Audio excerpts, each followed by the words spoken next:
The Tao of Self-Confidence, episode 636.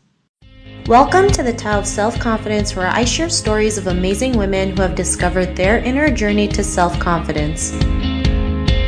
Visit our website at thetaoofselfconfidence.com. Your inner journey to self-confidence awaits.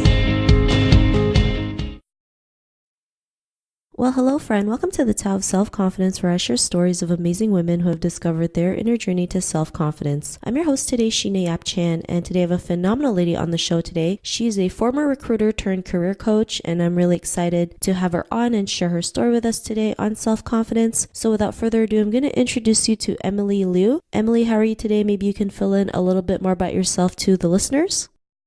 I'm doing great. Thank you so much for having me, Sheena. Yeah, so that was a great introduction. I am a former recruiter who's really moved into career coaching about 2.5 years ago. And I love this whole topic of self-confidence because it was really scary to leave corporate, as you can imagine, having stability and a cushion salary. But I realized that there was a much bigger impact that I wanted to make in the world. And so today, as a career coach, I really help ambitious corporate professionals basically figure out what is it that they truly want to do, and then actually put in the blueprint in place so that they can make it really happen. And so basically I draw upon my years of recruiting and HR expertise to really position themselves as the dream candidates so that they can land their dream roles at these dream companies that they have always wished they could go for, but are not entirely sure. Maybe there's a little bit of inner critic there, like, am I good enough? And so basically I coach and consult through all of that. Thanks for sharing that. And I know, leaving a cushy job, like you mentioned, is scary, right? Not especially as being Asian, we always want stability, but, sometimes embracing the unknown can be the best thing that could ever happen to us, right? If we can just learn to see it as something positive rather than something negative. So I'm glad you were able to do that. And Emily, what's your cultural background? So I'm actually first generation Chinese American. Awesome. Well, thanks for sharing that. What'd be your favorite self-confidence quote? My favorite self-confidence quote is, I don't know if it's a quote per se, it's really a phrase, but I really love how Terry Crews says, be unembarrassable. And I really think this is key because so many of us are playing small and we're not going after what it is that we truly want because we're so concerned about what others might think. And going back to the whole, security and stability, I think a lot of us are asking, what's the worst thing that can happen? So we're always thinking in the negative instead of asking, like, what's the best thing that could happen and worrying about it in a positive. So this whole Terry Crews quote of, just be unembarrassable, it's really helped me move into stepping into full confidence around what it is that I truly want to do if nobody were to judge or I didn't care about anybody's opinions. Thanks for sharing that. And that's the first time I've heard it. And I really love that quote or that saying. I mean, yeah, especially as women, especially as Asian women, we always feel like, it's too shameful to do or, it's too wild, not realizing like, you never know what can happen when you just go out there and take action. So thanks for sharing that. And in your own words, what would be your definition of self-confidence? I realized that self-confidence is really found when you can trust yourself and love yourself first, because without that, you start to have a lot of questions, right? And anytime you are stepping into the fear of unknown, if you don't trust yourself and really love yourself, it's going to be hard to step into that fully. And so I think just with both of those, self-love, self-trust, you naturally start to feel more confident. And I do believe that this is a journey that everybody needs to go on and actively work on, but it's totally possible. And if you don't entirely know how to do something well or feel comfortable with it, I think the most important thing is to recognize that the only way to get better and comfortable is to just do it. And again, once you step into it, you start to trust yourself and love yourself more. And not only that, but you start to realize all of the concerns you've had, they're not necessarily as, how do I say this? Like, they're not necessarily the most rational fears, right? We start to think about the worst things that happen, but then in reality, we realize, okay, this isn't really a matter of life or death. Whatever it is that I'm worried about, I can absolutely push past this. Awesome. Well, thanks for sharing that great definition. And Emily, what was your life like before your discovery of self-confidence? I think definitely before discovering self-confidence, I would say it has been quite a journey because being your stereotypical Asian American, I was very, very shy and I grew up feeling really unconfident in myself. In fact, I remember when I was younger, my mom put me through piano lessons, and remember every single recital that we had, I just had this big fear of putting myself on stage. And so, luckily, well, not so luckily, but back then my mom did not talk to the piano teacher. And so I would always just tell the piano teacher, oh, actually, on this date, we're going to Hawaii. I would always make up a vacation, but we never ever went on family vacations. But the whole point behind that was I just really feared being in the spotlight and the center of attention. And that really manifested all the way until college. And because of this, I really, throughout my life, played it safe. I was blending in. I was not outshining in any way. I was just playing so small. And I actually remember hearing a stat once that said, people only tap into about 10% of their full potential. And that really resonated with me. I remember thinking, yeah, but I still wasn't sure how to tap into my fullest potential. Thanks for sharing that. And I think that's something we all go through, right? Like being afraid of the spotlight or being the center of attention, especially if we're brought up not to be the center of attention, right? To kind of be in the background. But, we're all born out there to stand out, to show our talents and show who we are. And what was that point in your life when you realized you were more than enough to go out there and be the person that you are today? What was that aha moment? So I would say my aha moment was really twofold. When I graduated in 2009 from college, it was not the best year for job searching. And I ultimately landed a job as an assistant director of admissions for an online university. It sounds like a fancy title, but it really was just a glorified title for a salesperson. And what was worse was it ended up being a major cold calling sales position where I was literally getting hung up like at least 300 times per day. And despite hating that job, I look back on it and I'm actually really grateful for it because I think cold calling people is something that a lot of people fear. And I don't believe I would have ever thought I could do it, but being put into that position and just recognizing this is my job and I have to do it, I actually became really great at it.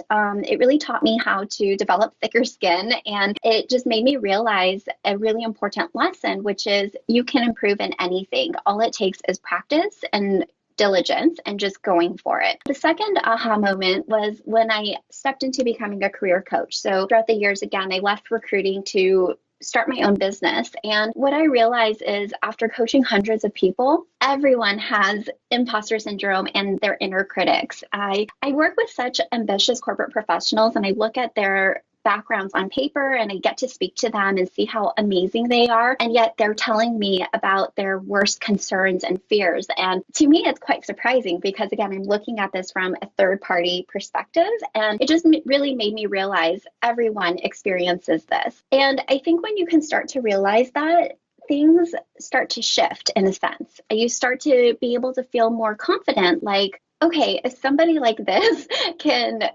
experience this, then it's totally normal for me to experience this as well. And actually, I want to share really quick, I'm a huge fan of Stephen Colbert. And whenever I see him on television, I feel he's so charismatic, so natural. He can literally command any audience's attention. And I remember watching an episode where he was being interviewed by Oprah, and he started the interview with saying, oh my gosh, I was really nervous to go on this show. And again, his honesty really shifted things in perspective for me and made me realize that even people who look really confident on the exterior have nerves and doubt. And when again, we can see it through this perspective, it's actually really liberating. I think a lot of us look at people at that level and just think that they were always born with it. And we're seeing this finesse version of them, but I'm sure if we look back in their early to mid career, and even now, we could see their progress and their evolution. And again, I think that just goes back to knowing that everybody pushes past their fears and they get to where they want to be. And so that really starts with us recognizing that and doing the same for our lives and our careers.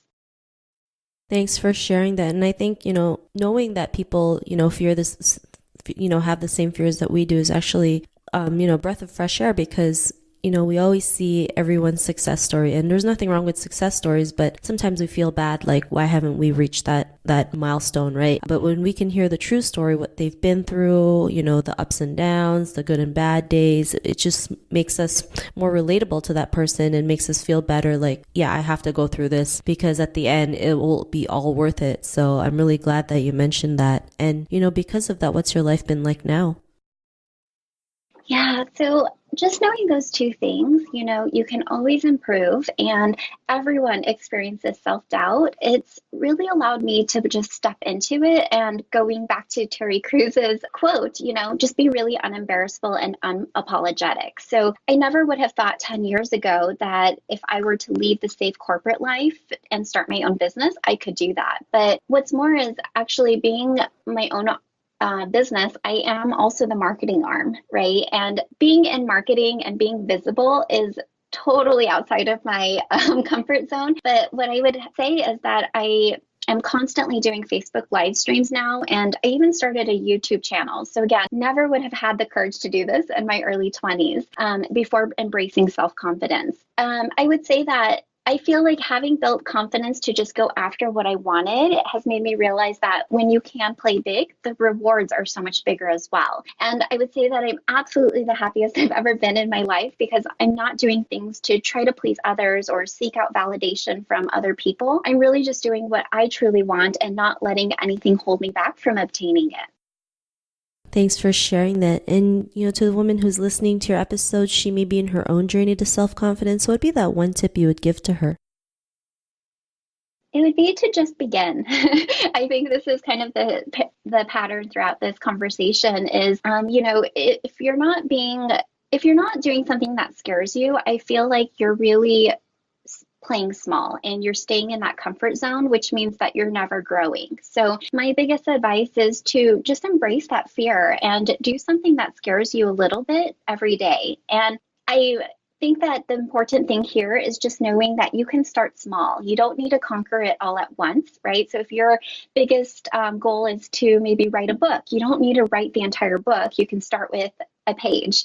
And going back to the example of the Facebook live streams and the YouTube channel, again, I had a lot of fear and apprehension, and my inner critic was definitely screaming at me to procrastinate and never do it. But I started small. So what I mean by this is I would actually jump on Instagram and do stories daily because I knew no matter how bad it was or how embarrassing it was or how much I got tongue-tied, it wouldn't matter because it would just disappear in 24 hours. But after doing that for several weeks to months, I ended up getting really positive feedback, and that was really encouraging. And I started to realize if I can even make a difference in one person's life, any embarrassment would really be worth it. So I started to build up the confidence to do my first Facebook Live, and I think my first video was 3 minutes long. Now they're an hour long, but I would have never been able to do that without just going for it.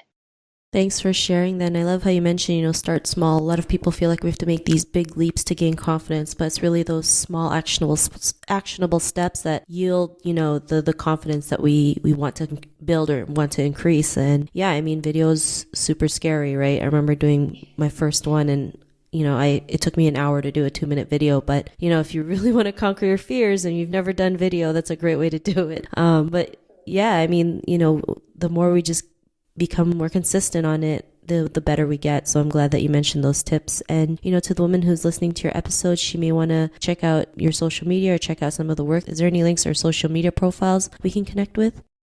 Definitely. So I'm basically Cultivite on everything, which is spelled Cultivitae.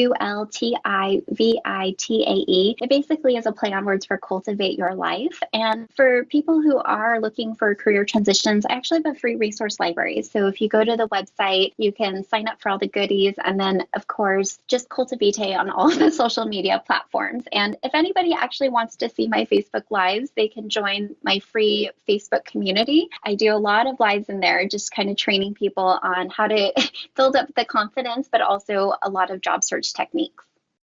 Awesome. Well, thanks for sharing that. To our listeners, if you want to connect with Emily, you can also head on over to thetaleofselfconfidence.com and search for Emily's name. Her show notes will pop up along with everything else that we talked about. And I really just want to thank Emily for taking the time to share her journey and story with us today. So thank you so much.